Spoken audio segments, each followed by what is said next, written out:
Welcome once again students to the class of business studies. और आज जिस topic को हम कवर अप करेंगे वो है नेचर ऑफ मैनेजमेंट। किसकी बात करेंगे? नेचर ऑफ मैनेजमेंट की। देखिए, जहाँ तक बात आती है नेचर ऑफ मैनेजमेंट की, तो हमें ये डिसाइड करना है कि मैनेजमेंट क्या है। ठीक है, डेफिनेशन के एस्पेक्ट में तो हमने समझा, कॉन्सेप्चुअल क्लैरिटी तो है हमारे पास, बट मल्टीपल डिसिप्लिन्स के रेफरेंस में मैनेजमेंट क्या है? मैनेजमेंट आर्ट है या मैनेजमेंट साइंस है या मैनेजमेंट प्रोफेशन है या फिर तीनों चीज़ें हैं? ठीक है, देखो भाई, इन चीज़ों की कन्फर्मिटी के लिए कि मैनेजमेंट साइंस है या नहीं है, आर्ट है या नहीं है, प्रोफेशन है या नहीं है, हमें पहले साइंस आर्ट प्रोफेशन को जानना होगा। हम पहले साइंस को जानेंगे, फिर साइंस के फीचर्स को जानेंगे, फिर इन फीचर्स को मैनेजमेंट के साथ कंपेयर करेंगे। अगर मैच कर गए तो ठीक, नहीं मैच किया तो कोई दिक्कत नहीं। ठीक है, ठीक उसी तरीके से आपके सामने आएगा आर्ट। हम आर्ट के फीचर्स को जानेंगे, आर्ट के फीचर्स को मैनेजमेंट के फीचर के साथ कंपेयर करेंगे। अगर मैच कर गया तो मैनेजमेंट आर्ट है, नहीं किया तो नहीं है। Same in the case of profession. ठीक है, चलिए शुरुआत करते हैं साइंस से। देखो भाई, सबसे पहला सवाल है कि साइंस एक्चुअली क्या है। तो मैंने कुछ यहाँ पे पॉइंटर्स लिखा है जो कि साइंस को डिफाइन करने के लिए काफ़ी हैं, जो साइंस के फीचर्स को क्लियर करने के लिए काफ़ी हैं। साइंस एक ऐसा डिसिप्लिन है, एक ऐसा अकेडमिक सेगमेंट है जहाँ पे सिस्टमेटाइज्ड बॉडी ऑफ नॉलेज आपको देखने को मिलती है। सिस्टमेटाइज्ड बॉडी ऑफ नॉलेज का मतलब क्या?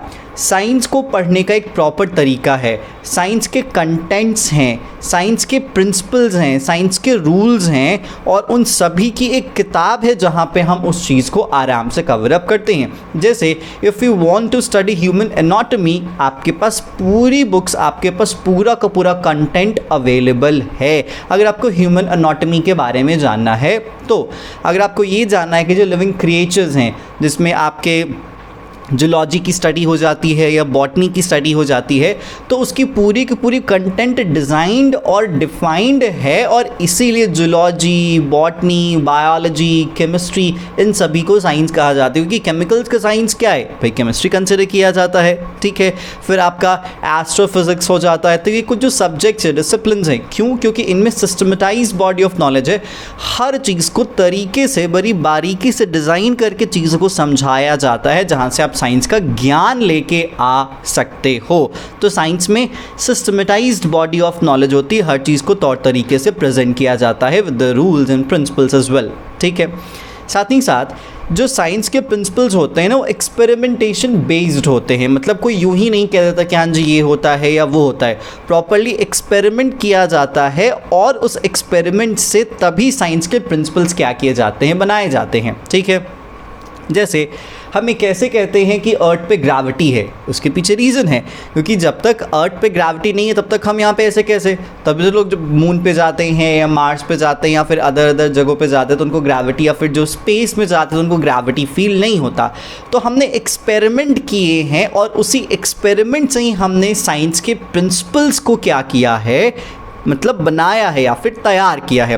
अब ये डिपेंड करता है कि जो एक्सपेरिमेंट्स हैं वो लैबोरेटरीज़ में हुए हैं या फिर ओपन एरिया में हुए हैं, बट स्टिल जितने भी प्रिंसिपल्स हैं साइंस के, सब एक्सपेरिमेंटेशन बेस्ड होते हैं। नेक्स्ट, साइंस हमेशा यूनिवर्सली एप्लीकेबल है। जैसे फॉर एग्जांपल, हाइड्रोजन का 2 एटम और ऑक्सीजन का 1 एटम हमेशा क्या बनाएगा? H2O बनाएगा। और ये H2O इंडिया में भी बनाएगा, रशिया में भी बनाएगा, जापान में भी, फ्रांस में भी, सऊदी में भी, यूएस में भी, कनाडा में भी, स्विट्ज़रलैंड में भी, नॉर्वे में भी, मतलब हर जगह। ऐसा नहीं है कि हाइड्रोजन का 2 एटम आप यहाँ मिलाइएगा और ऑक्सीजन का 1 एटम यहाँ मिलाएगा तो यहाँ कुछ ये बनेगा, वहाँ कुछ वो बनेगा। यहाँ पे ग्रेविटी ऐसे काम करती है तो किसी अदर स्टेट या अदर कंट्री में ग्रेविटी वैसे काम करेगी नहीं। साइंस के जो प्रिंसिपल्स है वो यूनिवर्सली एप्लीकेबल है, हर जगह एज इट इज़ ही अप्लाई होते हैं, उसमें कोई भी मॉडिफिकेशन, कोई भी चेंजेस नहीं होते हैं। हाँ, मैं ह्यूमन साइंस की बात नहीं कर रहा। जैसे अगर हम बात करते हैं अपने स्किन कलर की, इसकी बात करते हैं अपने स्किन कलर की, तो ये एशियन का प्रॉपर कलर है। ठीक है, हम वाइट ब्यूटी के बारे में बात करें तो वो आपका वेस्टर्न कलर है, क्योंकि उनके स्किन में मेलानिन नहीं होता और हमारे स्किन में मेलानिन होता है। अफ्रीकन्स ब्लैक ज़्यादा क्यों है? क्योंकि उनके यहाँ ज़्यादा मेलानिन होता है उनके स्किन में, हमारे यहाँ उनके कंपेरिजन में कम होता है। तो मैं इस सब चीज़ों की बात नहीं कर रहा जहाँ पे geographical, historical, genetics, genesis, differences, इन सब बेसिस पे डिफरेंसेस होते हैं। मैं उन चीज़ों की बात कर रहा हूँ जहाँ पे यूनिवर्सल एप्लीकेबिलिटी है। जैसे मैंने आपको क्या बताया कि मेलानिन एक फैक्टर है जो कि स्किन के कलर को डिफाइन करता है, और मेलानिन हमेशा सबसे ज़्यादा अफ्रीकन्स में पाया जाता है, इसलिए उनकी स्किन सबसे ज़्यादा डार्क होती है।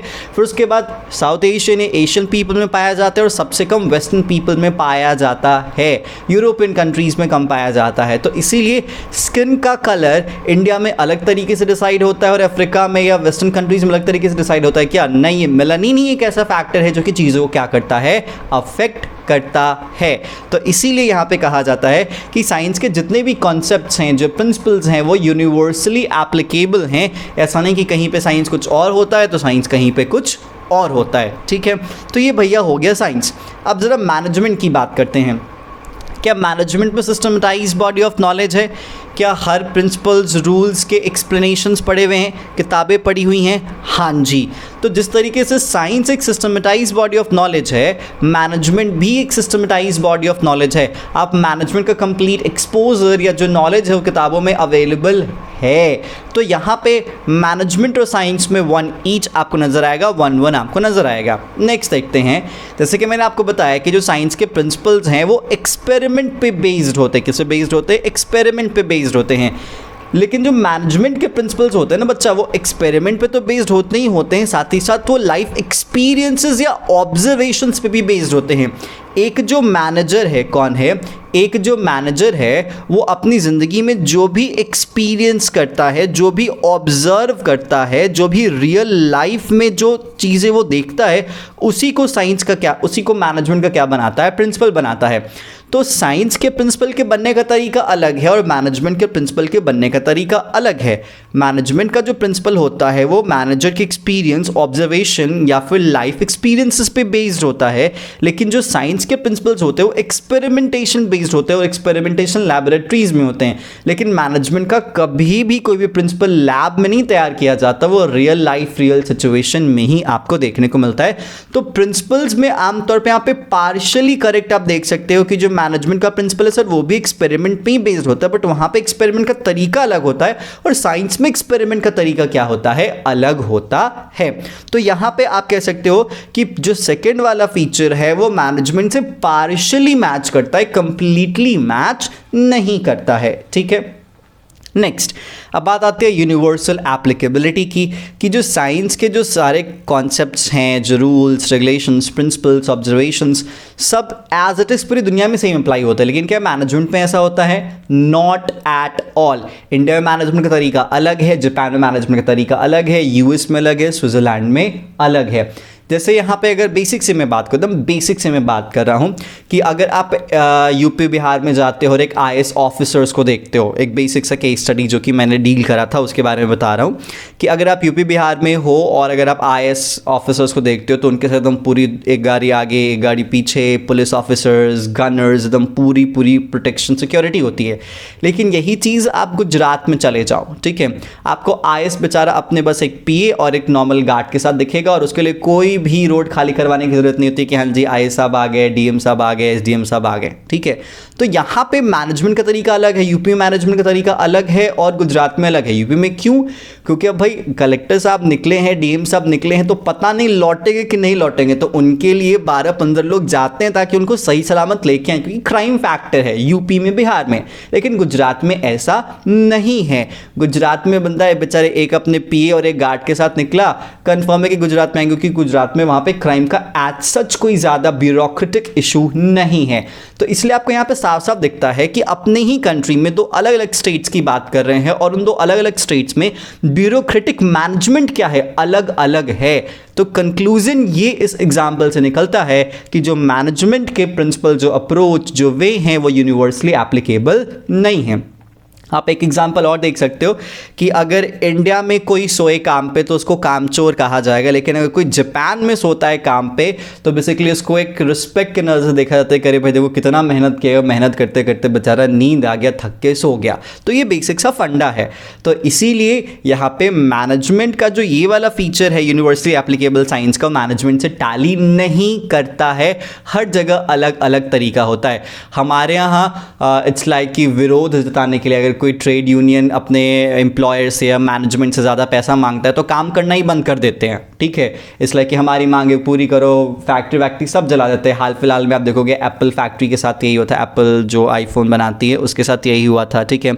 मारुति मानेसर प्लांट, आप एक रियल लाइफ एग्जांपल आप गूगल पे जाके सर्च कर सकते हो, उसमें इट्स लाइक कि मैनेजर को जिंदा तक जला दिया इन्होंने, इस तरीके से आउटरेज हुआ था। लेकिन जापान में उस साइड अगर आप जाके देखोगे तो वो डबल काम करते हैं, ट्रिपल काम करता है। अगर वो 8 घंटा काम करते हैं तो 16 घंटा काम करेंगे, खूब सामान बनाएंगे, ठीक है, ताकि यहाँ पे एक उनको कह सकते हो कि आप सिंपैथी की नज़र से देखा जाए।